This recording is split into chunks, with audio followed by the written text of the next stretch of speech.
All of this is put into perspective with climate impacts. The warming is happening, and it's happening in winter, 5.2 degrees above average, according to our friends at Climate Central, who have also found in their research that winter is our fastest warming season. Now, you can imagine this does quite a number on your plants because our plant hardiness zones react with that climate impact. Our plant hardiness zones used to be a 6, now we are a 5. So things are warming up. We have plants that are responding much faster to these warmer temperatures.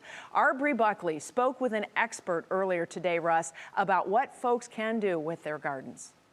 I actually think violas are a little bit hardier than pansies. At Uncle John's plant farm in Olmsted Falls, the roller coaster temperatures have them running about 3 weeks ahead of schedule. The old farmers would always say early Easter, early spring, late Easter, a late spring, because it's based upon the moon. The farmers plant outside based upon the moon. Jeff Hawkins is the president of the plant farm. He suggests covering your perennials like pansies, violas, and hyacinths with the freezing temperatures, using cloth, not plastic. Violas would do just fine. Pansies would do fine in the cold.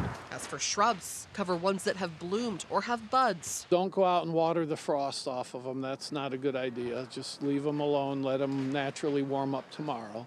Another tip of advice, Jeff says, to be patient when it comes to planting outdoors. If you buy too early, like on those warm days that we saw, and then the cold snap comes, he says you could end up wasting your money. I planted mine last weekend at home, and I had 3 inches of snow here in Olmsted Falls on top of them, and they're just fine today. But that snow does act like a blanket. In Olmsted Falls, Bri Buckley, 3 News.